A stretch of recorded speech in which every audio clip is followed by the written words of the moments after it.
Hey, good day, everyone. This is Edna Keep today live, and I have with me today Mitch Stephen. And I had the opportunity to meet Mitch just a few short weeks ago when I did a podcast for him.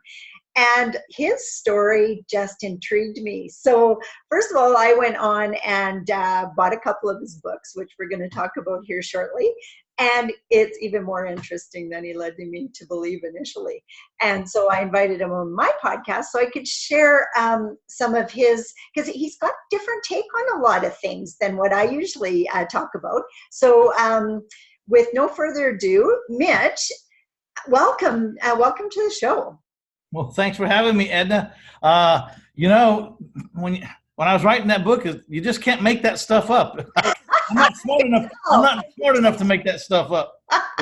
And real life is always more interesting than made up anyway. People sometimes think, oh, they just shake their heads and think, is that even possible? But in this business, it definitely is, isn't it? Yeah, there's at least 4 English teachers from high school, rolling over in their graves. Mitch Stephen wrote a what? Yeah. Wrote a what? That guy can't spell book. What are you talking about? Well, you know what? With spell check nowadays, we don't need to know how to spell, do we? By the way, I actually know 2 millionaires that can't read or write, multimillionaires. And yeah. I tell people, you know what? Don't let anything stop you. And we know lots of people, Richard Branson, Tom Cruise, those kind of guys. They had dyslexia and all kinds of learning challenges. Now, hold on a second. If you're going to say it, you got to say it right. It's less dexia. You got to say it backwards if you have. Oh. You had me going. I thought, did I say that wrong? there's less dexia and CDO, because if you really have OCD, you're going to put it in alphabetical order. So. Well, that's true, isn't it? That's excellent. And you know what? His books were just as entertaining. So we're going to talk about that too. So tell us, Mitch, how did you, first of all, get started in real estate? What was your interest? I had failed at everything else. It was the last thing left to try. So if I can't make this work, I'm just going to go jump off a cliff somewhere because there's nothing else left to do. No, I accidentally bought a condo to live in, a 1-bedroom efficiency condo.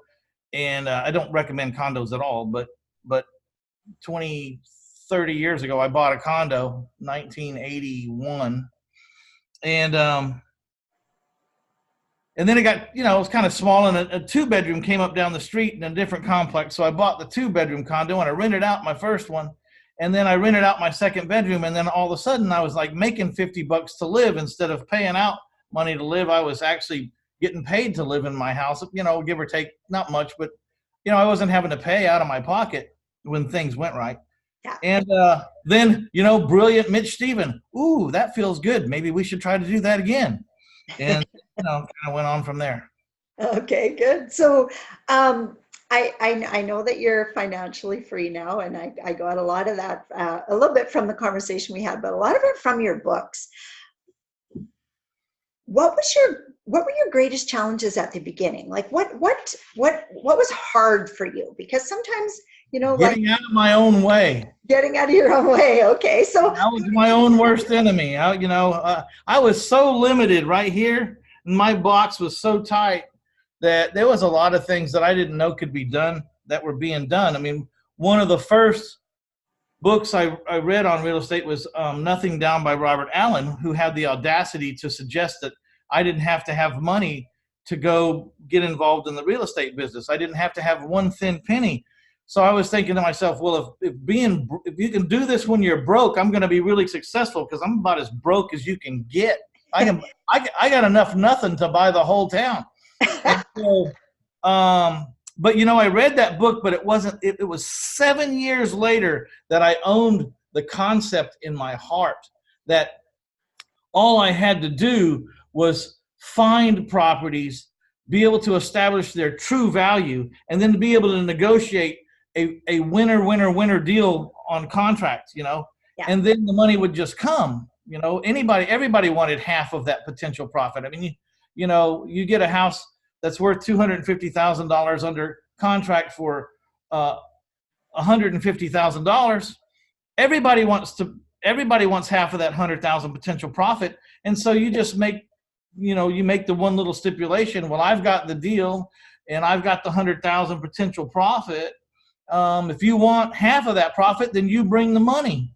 And when you get well known for bringing good deals to the table, there starts to be this fight outside your front office door for people wanting to be first in line because they know that you have a good deal, or because I just didn't bring crappy deals. That's one way to get yourself X'd out, is to bring crappy deals to people and try to somehow put on a facade like this is a great deal, let's do it. Well, yeah. No, it's not. So exactly. So you really have to understand and know how to analyze a deal so that you can share with somebody the potential profits that can be made, right? Well, the number one asset that any real estate investor has is their ability to assess value, current value, like right now, today value, given all the variables of that property or of that economy, maybe. What is it worth, like right now, that I can sell it for in the next 10 days? That's because until you master that, then how in the world do you know what to make an offer for so that you can clear some room for a profit? So I think it all starts with being able to establish value, because if you're great at establishing value, then really all you need to do is go up and down the street throwing a half price offer at every property, yeah, whether they ask for one or not. Just throw it out, put it in the mailbox, Yeah. No one's going to say yes. It's a numbers game. It's a numbers game and activity. You get out there and get doing it, and something will happen, right? Absolutely. Doesn't help if you're blonde and good looking, but I had to work extra hard. Hey, that only gets you so far. You know that. What was the most game-changing advice someone ever gave you? Well, it's happened on a lot of different, you go up different levels, but so it's hard to say which is the exact one. But the biggest game changer was really just I got from a book, and that was Psycho-Cybernetics by Maxwell Maltz. Just saying that the way that this works up here, and how you're talking to yourself is how it's going to be. So you gotta gate what you're saying to yourself. You have to change how you talk to yourself, and you have to be nice to yourself and give yourself a chance to exceed and to succeed and exceed yourself. But everyone's worst enemy is right here. Mm-hmm. It's right here. Everyone's worst enemy. It doesn't matter. Elon Musk is trying to get to the next level. Einstein was always trying to break through to the next realm. We're all trying to break through to the next realm, and it's all right here. All right there. One of my coaches has a saying that says, new level, new devil. So it's always a challenge, isn't it? It's always something that you got to work on. I talk to my students about that all the time. Mindset is like 95% of your success. If you can talk yourself into it, everything else is gravy from there. Well, you got thin line, like talk yourself. You got to, when you believe it, like the minute I did my first deal on accident on a credit card, I said there was a nothing down deal. I just did it. I did it with nothing. I went on to buy 100 houses with credit cards. I bought my first 100 houses with credit cards. Now, mind you, 22, 23, 24 years ago in downtown San Antonio, which has some of the cheapest houses on the planet still to this day, I was buying a house for $20,000, putting $10,000 in it, and selling it for 60 or 55, and so I just take my credit cards.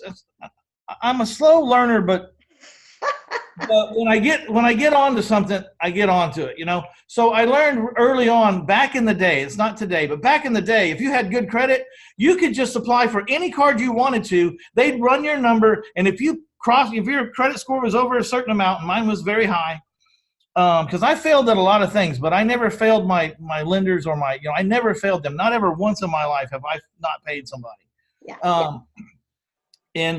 And so I applied for the cards, and they just give me the card with all the cash advance value, the maximum, everything. And so I bought that one house with a couple of credit cards. And when I saw what happened, I went and applied, and I had like 45 credit cards. And then my friend who had good credit, he got 45 credit cards. So we had like 100 credit cards, practically. And you're just walking around town going, give me 10,000 on this card, give me 10,000 on this card, and that'll buy that house. And then give me 10,000 on this card, and that'll fix that house. And then we to keep from getting confused, we tape the credit cards inside the folder of the house. So if you used $1 from a credit card, then that credit card was only for that house. So at the end of the day, because when you sold the house for $60,000 cash or new loan or whatever, you got all the money because there's no debt against that house. So you put the $60,000 in the bank, and then we make a phone call, and usually to my wife, and say, all right, honey, we sold this house over here on 123 Main Street. We need you to get in the file, call the credit card companies, cut checks to them, and overnight it with a sign, with a signature, for the mail, because people, they do a lot of dirty tricks. They'll hold your stuff. They'll not turn it in for days to get more interest, or they'll push you over a 0% interest limit because you're close. So we always did certified mail signed receipt, so they couldn't play those games with us. And whatever was left over after you paid the cards, that's what you made. And the credit card companies hated me. And one of the things that I got from your book is that you kind of drove your wife a little bit crazy doing some of that stuff, right?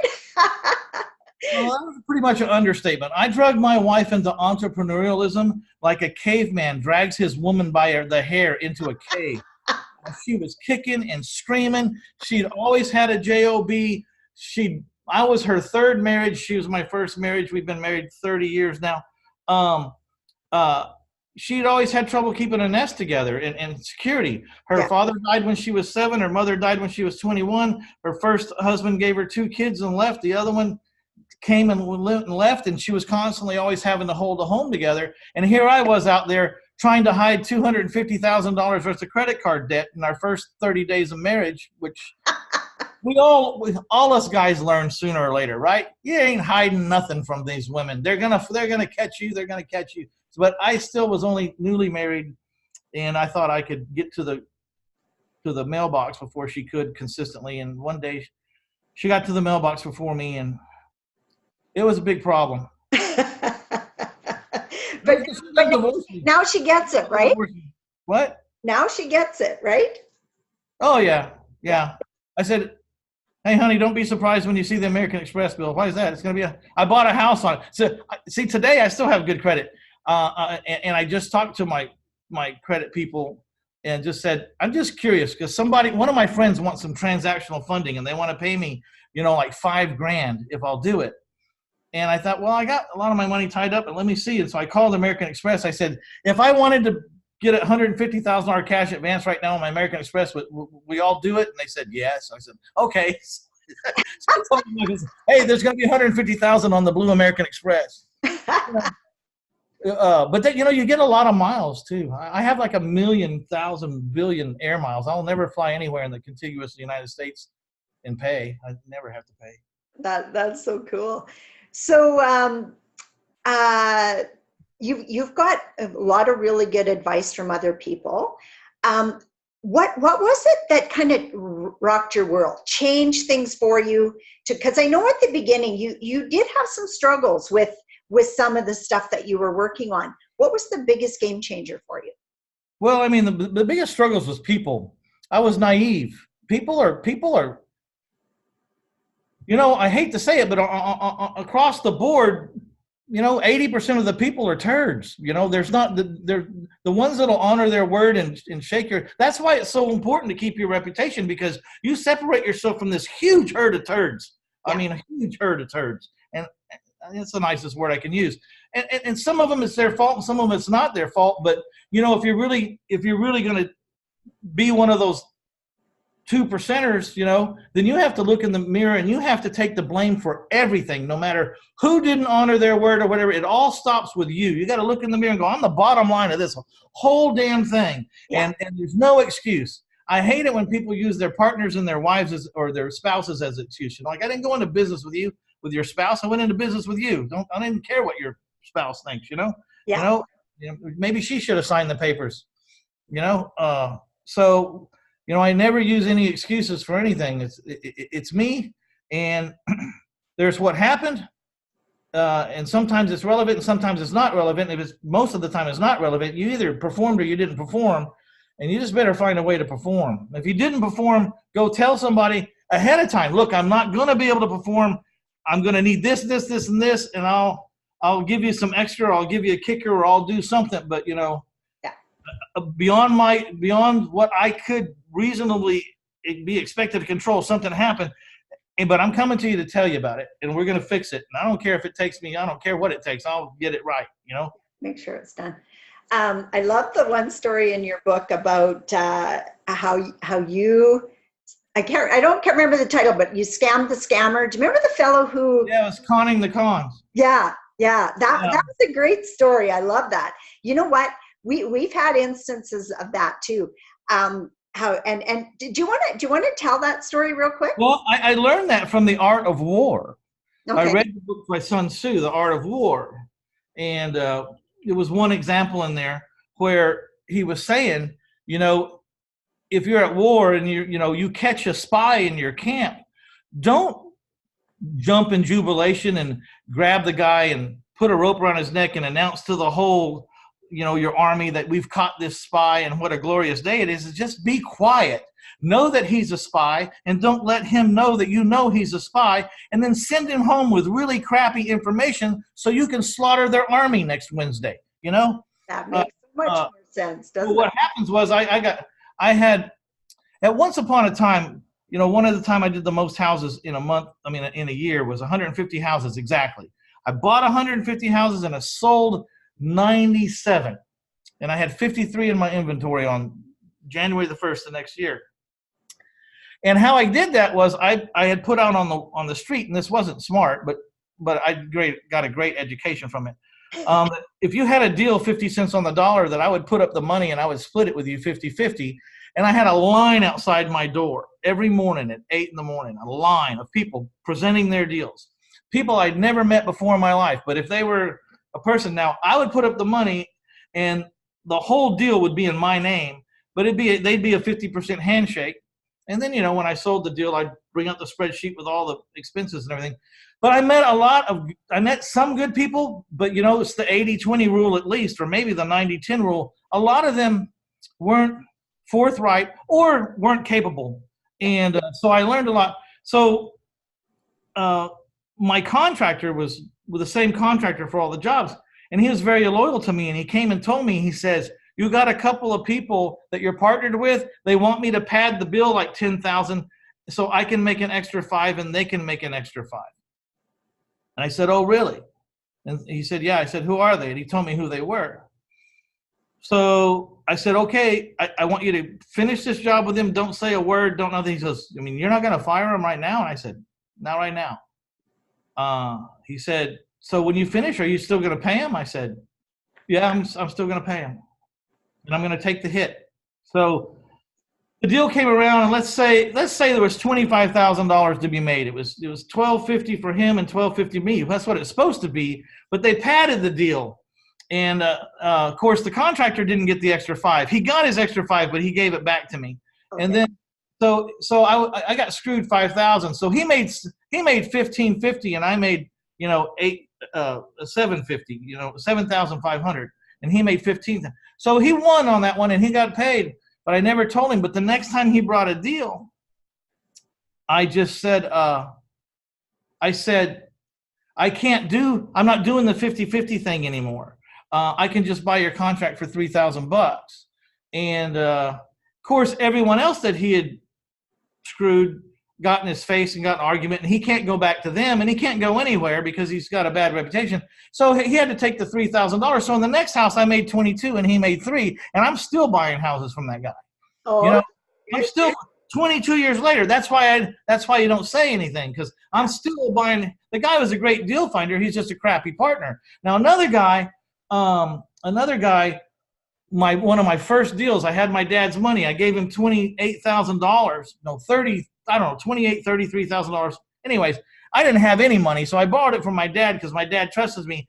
And I lost control of the money, and this guy put the house in his name, and he wasn't supposed to do that. And then we sold the house like immediately and made $30,000 profit, and he wasn't giving me the money back, much less giving me my half of the profit, my 15,000. He's supposed to give me back my 25 and another 15, and he just wouldn't do it. So I finally have this really sick feeling in my stomach because I don't know how to pay back $30,000 I don't know. That would take me 10 years, at the current level I was at.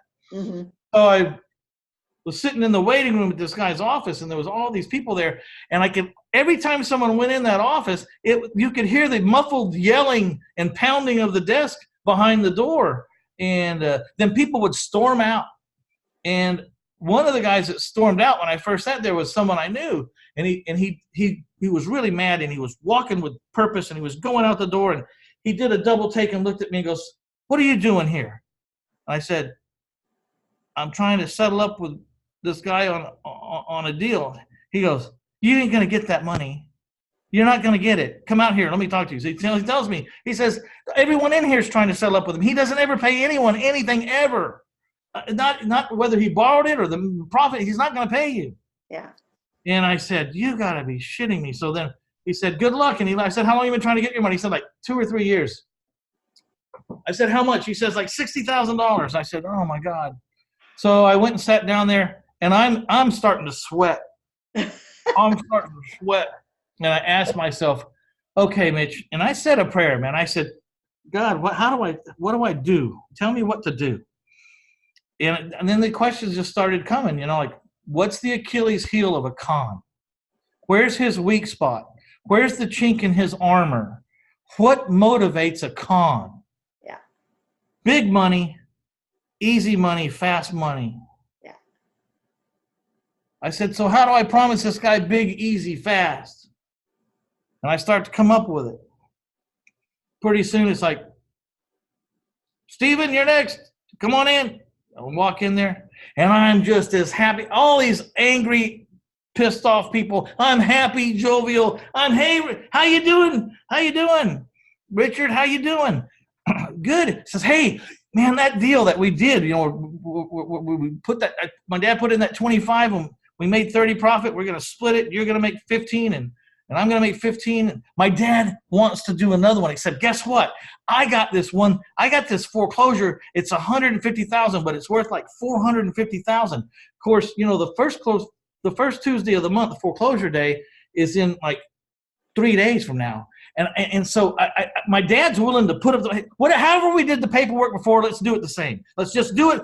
I'm so happy with this, man. You're your greatest partner ever, man. I love you. So whatever you're doing, we're gonna do the paperwork the same and everything. But you got to pay my dad back that 25 and the profit. So, but we got to hurry because the auctions, and I got to get this house. These people already look here. I just talked to them. As soon as I leave here, I'm going to go get the house under contract for 150,000. I said, "It's worth 450. If it's worth a penny," he says, "it might be worth more, but at least it's worth 450." And he said yes, and he cut me the check. And I ran to the bank, and it cleared. And I was doing the Muhammad Ali shuffle in the parking lot. "I am the greatest," and I was like, I beat this bastard, I beat this bastard. And he called me later on the day, says, "Hey, you got the contract?" I said, "No, that deal fell through." And I never told him either. Never told him he was a POS. Of course, he landed in prison. He didn't have to be told by me. Yeah. But that was, by knowing what you know, keeping it to yourself. And then, well, I like to say, I don't really believe in it wholeheartedly, because if you hang around crappy people, you start to smell like crap. So, but it's okay to deal with a rattlesnake. You just can't stand in front of the head. So as soon as you figure out somebody's a rattlesnake, you got to move around to a position where you can't get bit. And so that's what I was doing with that guy who was padding the contractor bills. Was, I can't be your partner anymore because you're a freaking rattlesnake. But you can bring me deals. Yeah. I'll buy them and I'll buy them and take them from you and then move you over. And we'll do that as many times as you want. Well, it's happened hundreds of times in my career. Yeah. You always like, why can't you be my partner? I hope one of these days he'll watch one of these. He's not smart enough to watch one of these. One of these he watch ones and he goes, "I'm that guy, right?" I said, "Yeah, you're that guy." Surprise! I didn't even have to tell you. Yeah, no, that's so awesome. I love that story. It was so good. I just laughed all the way through, and I thought, good for you, because that's how you got to get those guys. And the way you did it totally made sense. You offer him more than he's Oh, already. I offered him something. He couldn't refuse. He was into me for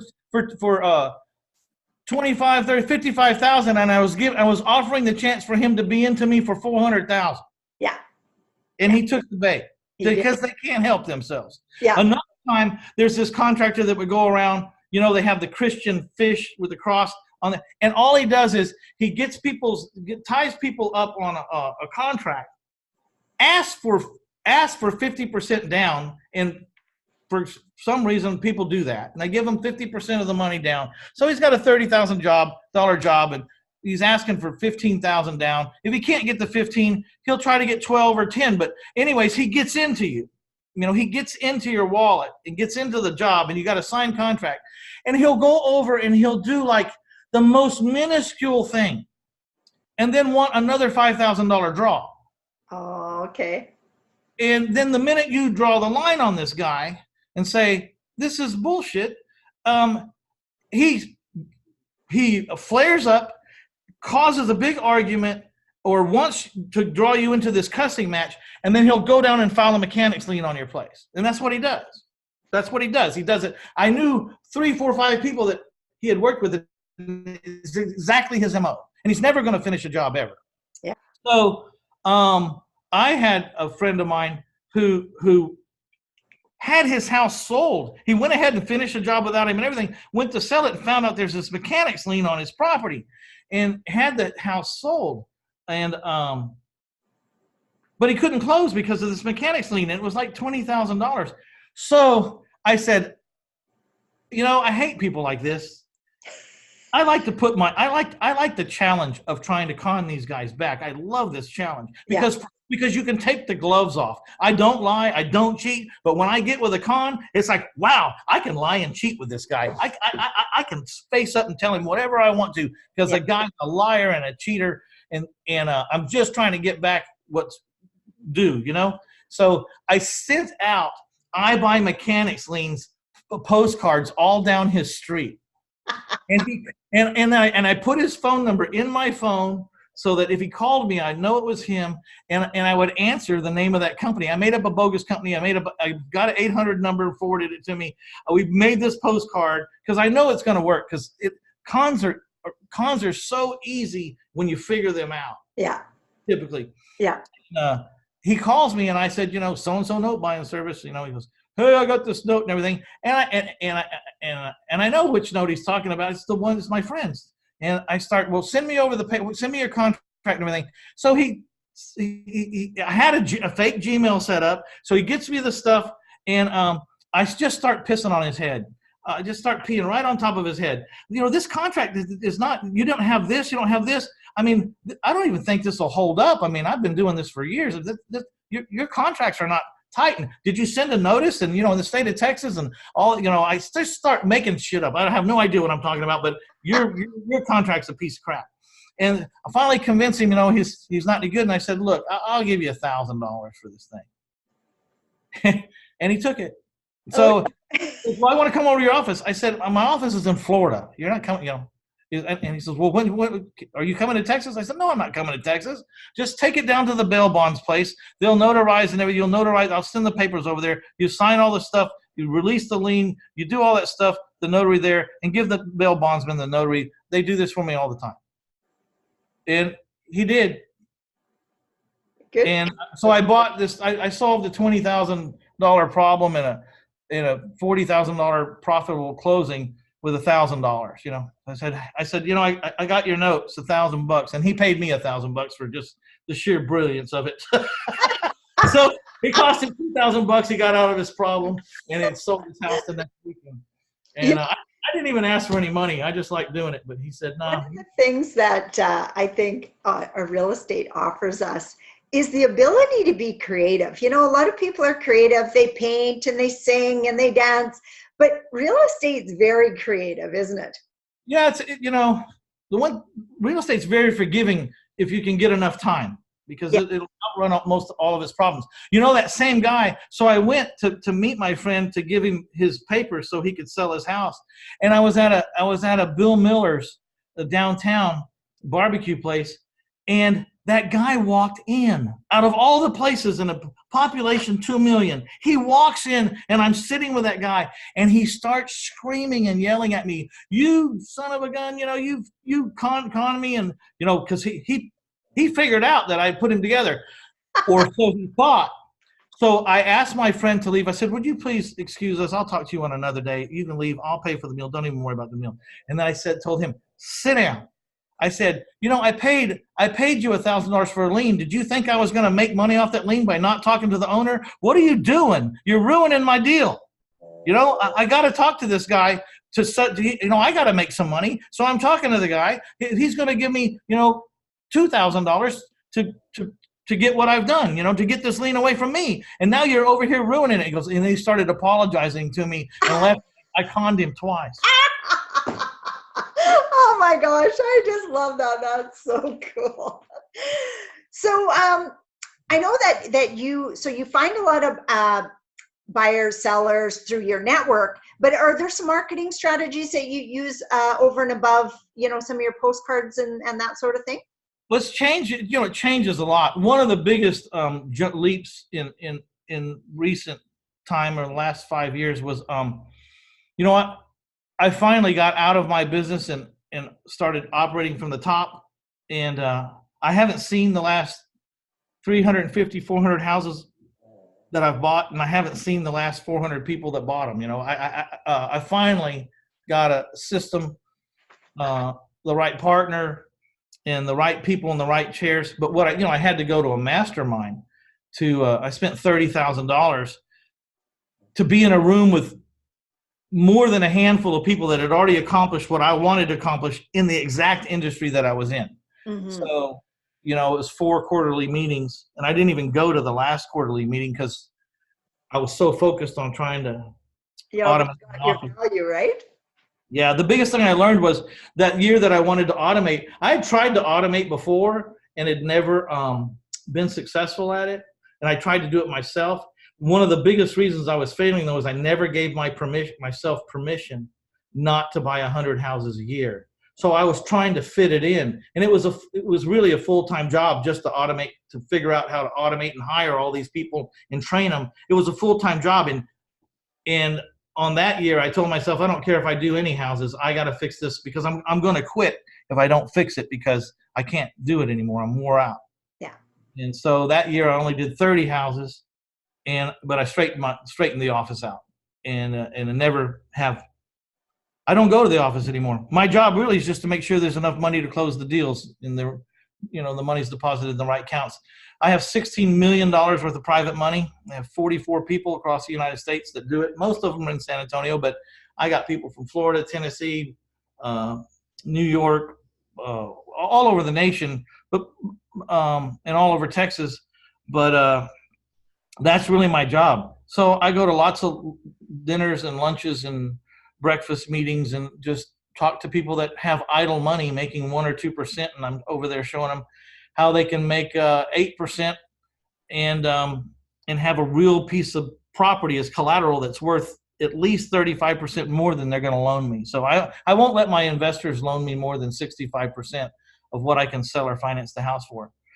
And I average 58% LTV, or loan to value. So if I'm buying a $100,000 house, for easy math, I average borrowing $58,000. I give them a first lien, and if I for some reason didn't pay them, they would get a $100,000 house for their $58,000 problem. So it's pretty simple. Yeah. It's not complicated. Although people not involved in real estate have to have a little explanation, but that's what the whole business is based off of. And so the key to the businesses was integrity first, and then with integrity after that was the ability to find deals, and then right after that it was the ability to find the money. So there's like three major components, 4 really, because you got to be able to sell the deals, but selling's easy. You got the right product, selling it's not hard. I am the only person on the planet that I know of. I buy it with other people's money, Like I buy a house for 100,000, then I turn right around, maybe just the way it is with the hole in the roof. I owner finance it for 100 with 10,000 down or 10% down. And I carry the 90 at 10% for 30 years fixed, no balloon.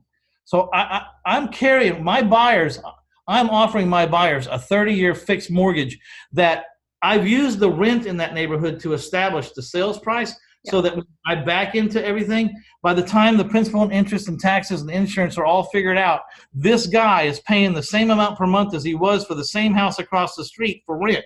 And he's just renting.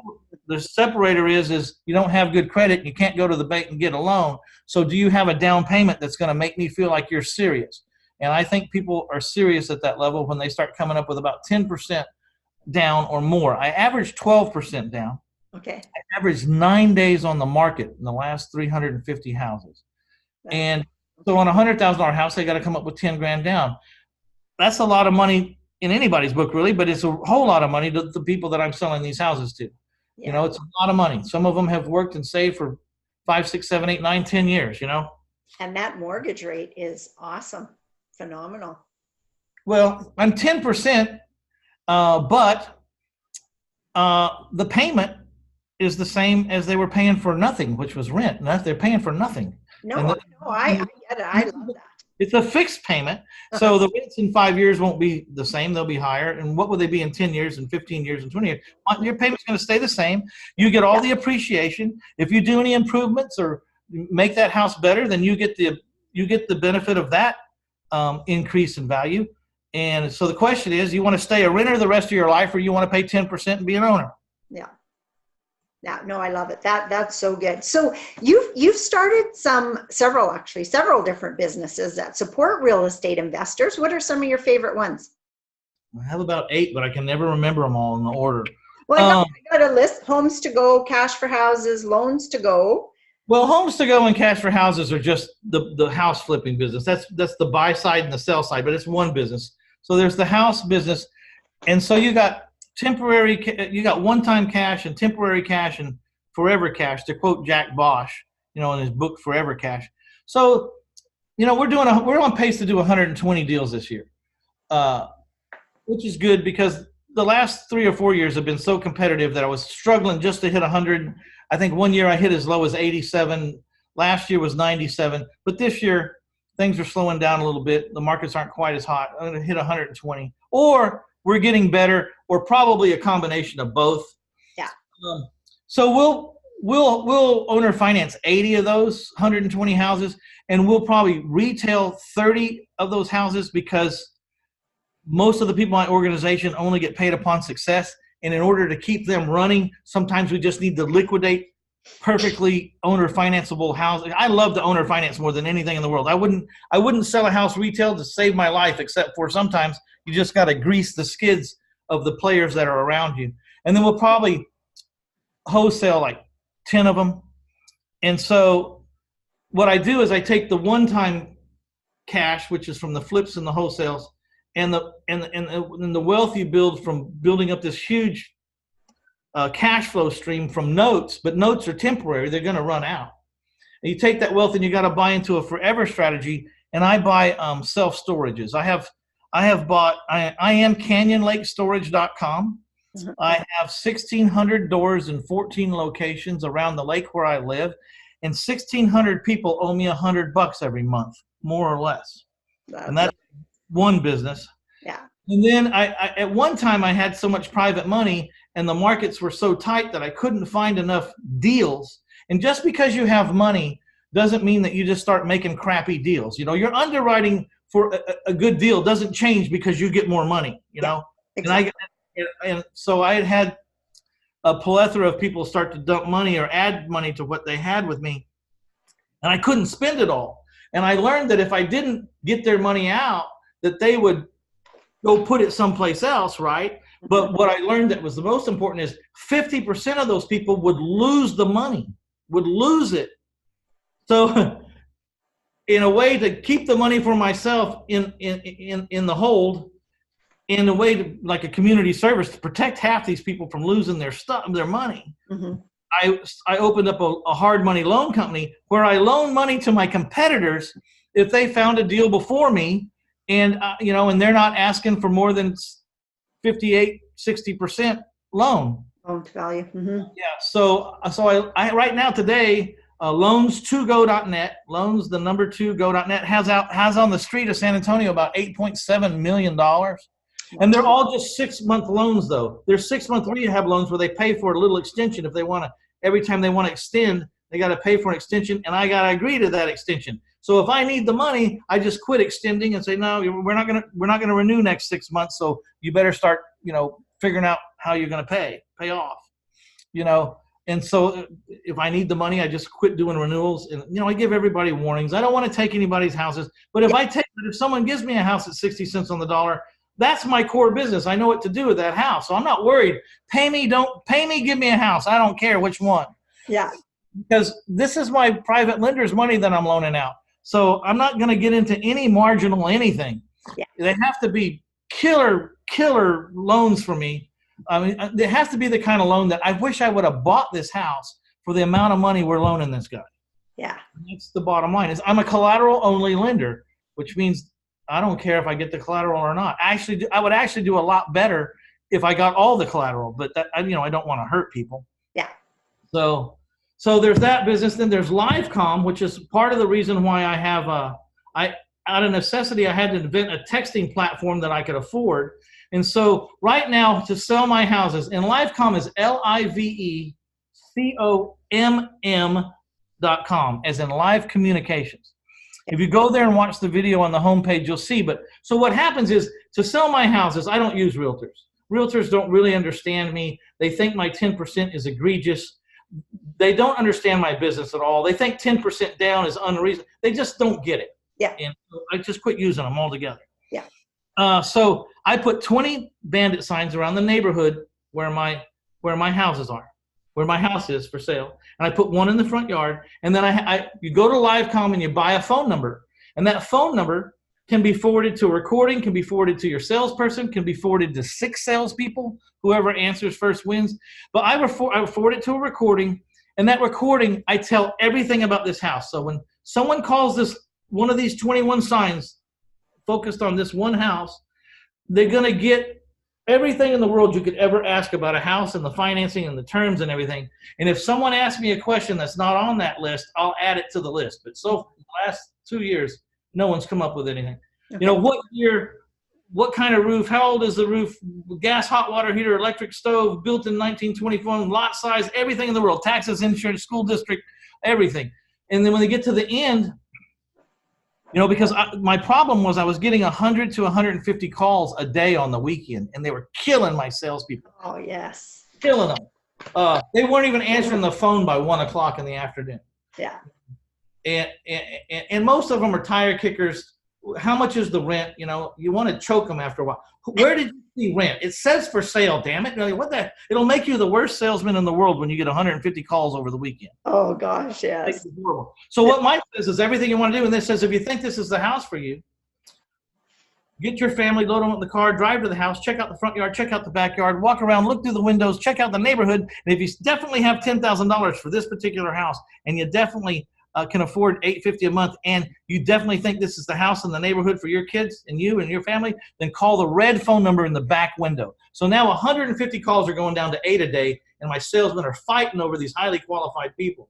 Here's the kicker, though. I lost those other 142, or you'd think I did, but that phone number captures their cell phone number and puts it in a text distribution list. Oh. I can text at will from my phone. Right now, because you have 15 houses for sale with 20 signs around every one of them, and 21 signs, one in the front yard. You're talking about 200-300 signs. A lot of signs. You're getting a lot of calls.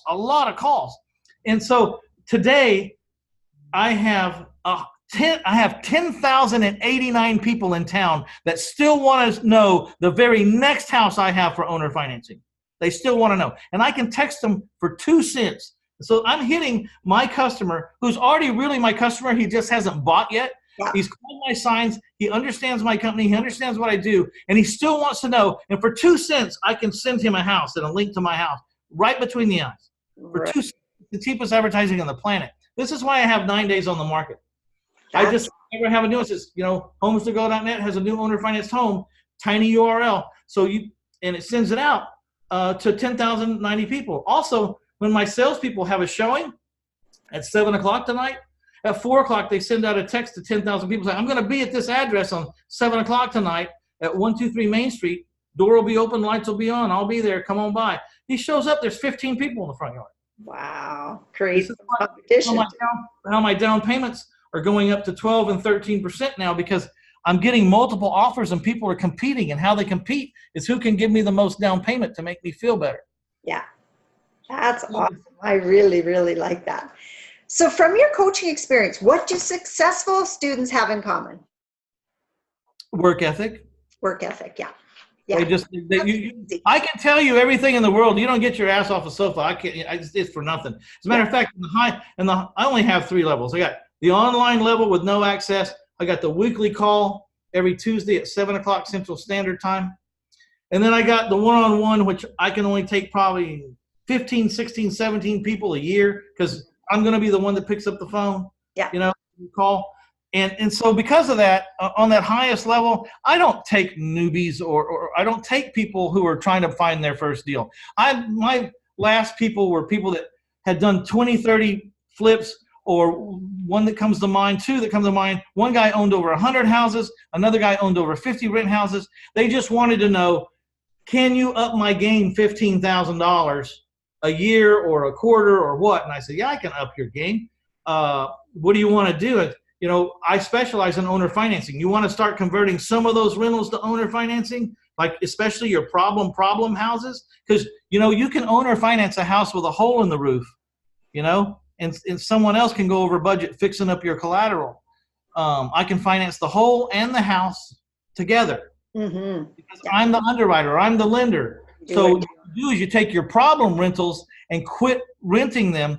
Start just owner financing them where you're getting either a hefty down payment or you're getting a down payment plus all their rehab efforts to fix the house.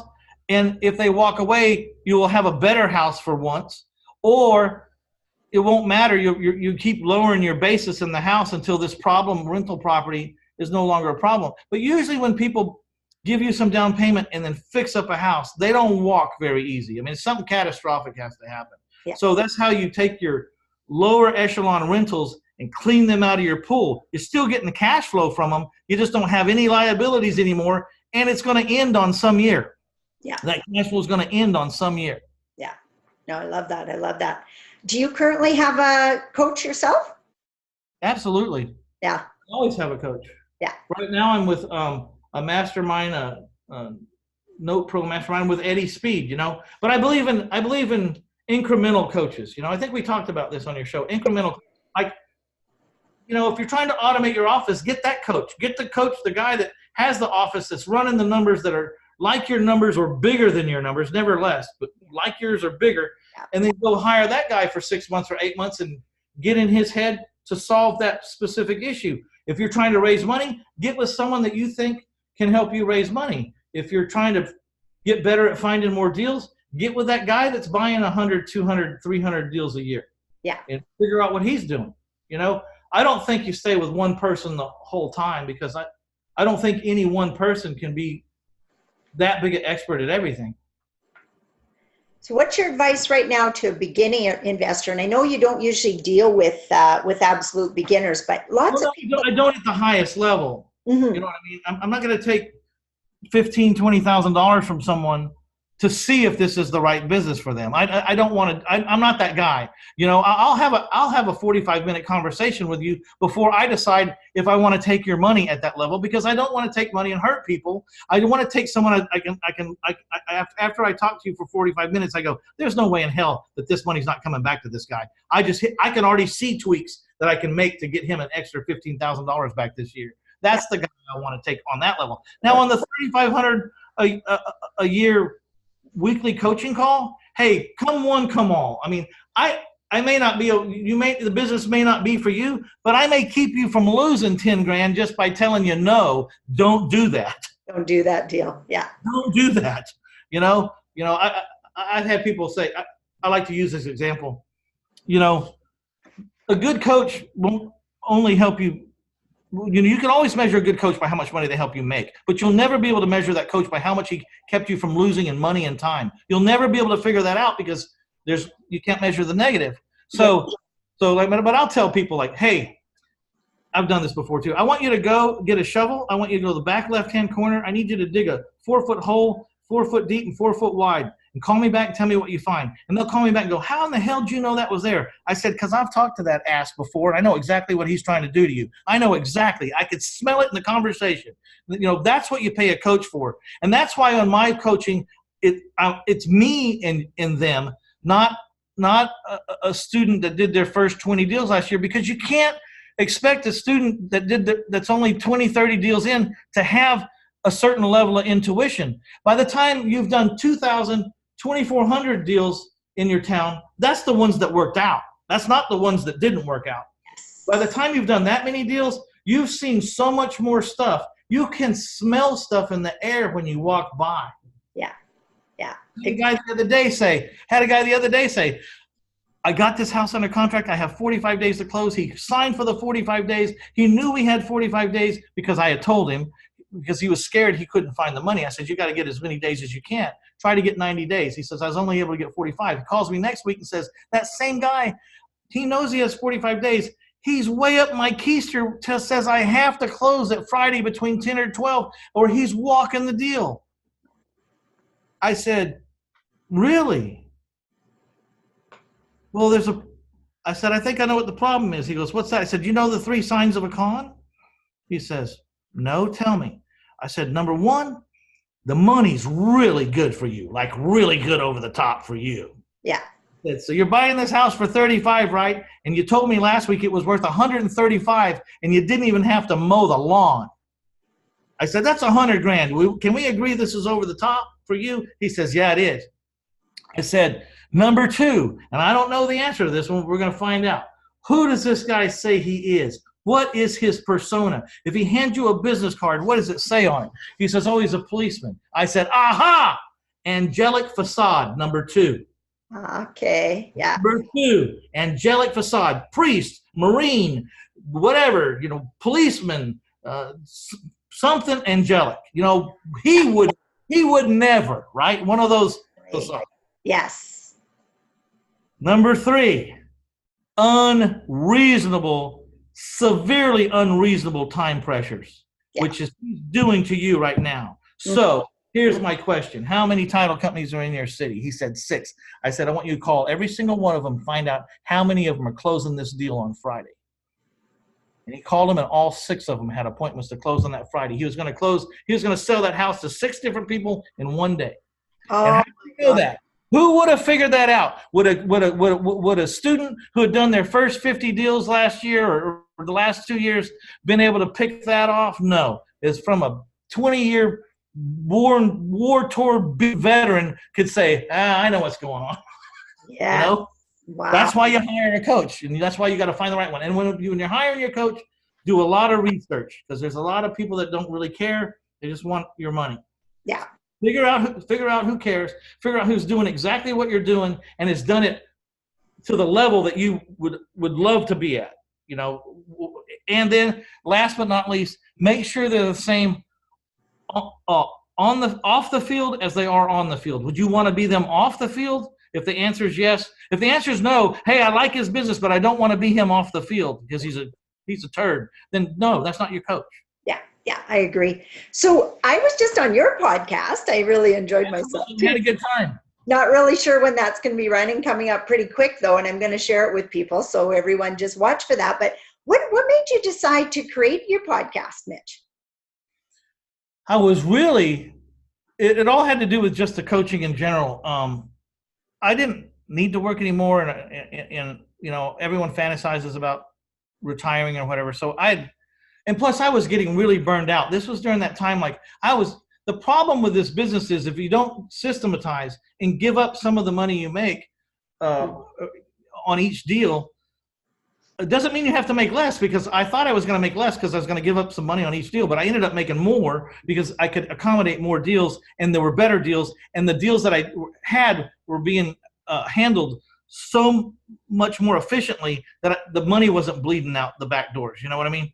Yeah. So I thought I was going to, just use an example. If it was $1 million I was making, I thought I was going to have to pay 500,000, and instead of walking away from the business and making zero, I just make 500,000 because I'm going to have to give 500,000 to the people that make it run while I'm not there. Well, it turns out the people that make it run while I'm not there are so much better than I am. Not because, like, one-on-one, raising money or whatever, they weren't better than me. But that wasn't all I had to do. I had everything else to do. So I was no good at any of these jobs because I was trying to do them all. Yeah. Yeah. Well, and what at some point you had to do them all, but after a while you get team members that can do that. And like you say, if they're concentrating on it, it's probably more their strength. They can be better at it. They were niched down. The person that sells my house, that's all he does. The day and they've come to me before. Hey, I think I know where we can buy a house. I said, hey, you're to sell houses. If you want to buy houses, let me know and I'll fire you and I'll get someone who wants to sell houses. You sell houses. Yes. No, that's what you do. Keep them in their strength. Yeah, if someone who was helping me find houses says, hey, I can sell this house. I said, hand it over to the salesman. He says, why would you do? I said, because you're the house finder, not the house seller. Hand it to the salesman. You know, if you want to sell houses, let me know and you can go sell houses somewhere. So what did you find that so your reason for creating your podcast is to reach buyers, sellers, students? What's your main purpose? Really, it's all tied together. It goes back to the very beginning. So I was in this retirement. Some things started happening. I'll be completely transparent. Well, not completely, but I'll be pretty transparent. You got a relatively vibrant to do the Blake Shelton. You got a relatively vibrant, active, fun guy here. If you take that guy and you give him just all the money he could ever hope to spend, and then nothing to do all day, he's probably going to get in trouble. Yeah, yeah. So I figured I better go back to work. I thought, there's all these people asking me, I'll give back. So I was coaching people for free. Okay. And no one was doing a damn thing. And it was getting to start to piss me off, really. It was like, I'm giving all this time and no one's even bought one house. I mean, it's horrible. Yeah. And I was complaining about it one day and they says, well, how much are you charging? I says, I'm not. I'm giving it to them free. He says, there's your problem. Yeah. You haven't, this bar is so low that, people that don't deserve to be in the room are crawling into your room and wasting your time. Yeah. People with some more give a damn. And people tend to give a damn if they write a check. They do. I thought 3,000, then 5,000, and I still had too many people. And then 8,000, I still had too many people. 10,000, I still had too many people. And 12,000, then so around 15,000, I started to level out to where that's about where it's all working now. And these people that were hiring now were going out, changing their lives.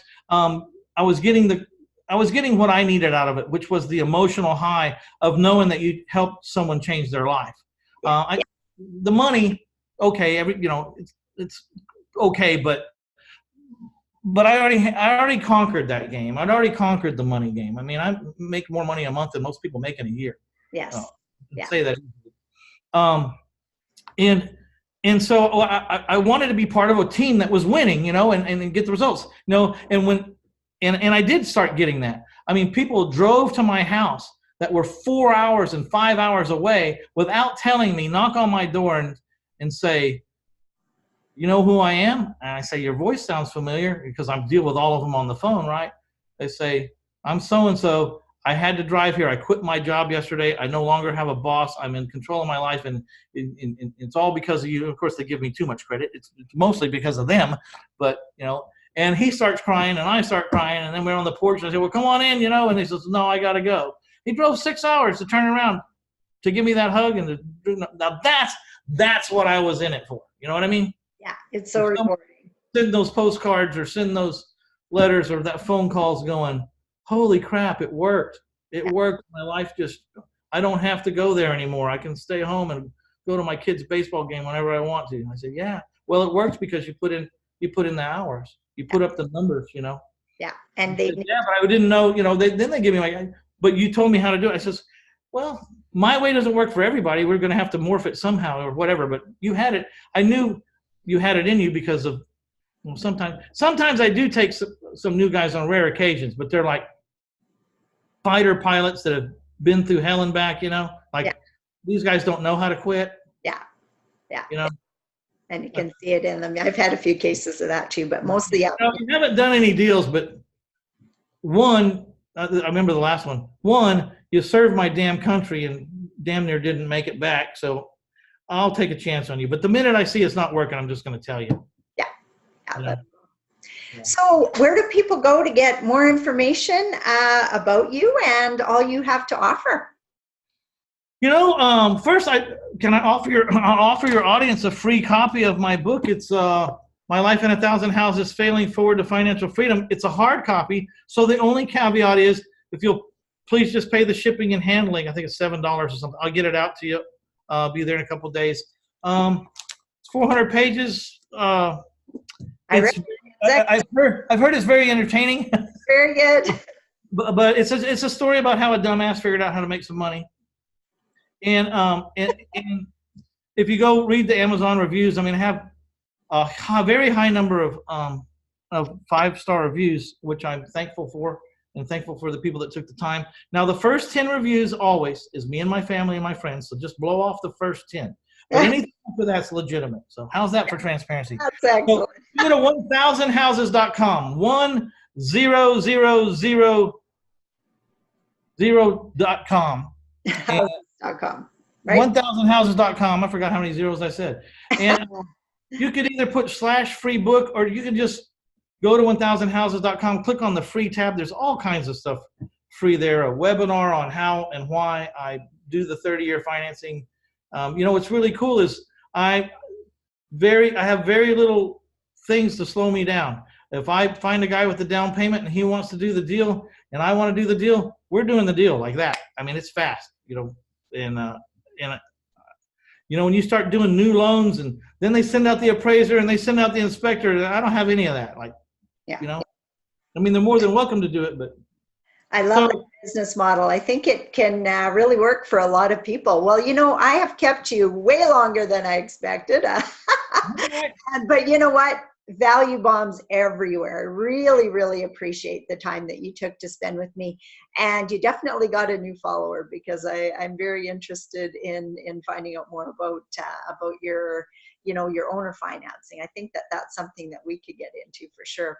Creative financing has always been one of the most interesting parts of what I do. So yeah, I really look forward to finding out more about that.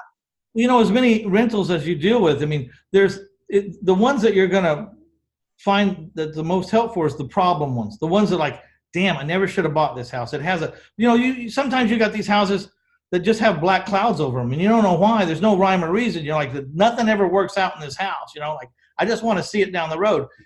Maybe owner financing helps solve that problem and not negate the cash flow. You know, you can still keep the cash flow and have your cake and eat it too for a decade or two, you know? Absolutely. No, I love that. Okay. Well, thanks again very, very much for being on. It's so appreciated. And I know you're going to be able to help a lot of people take it to the next level. So thanks again, Mitch. Bye now. Okay. Bye.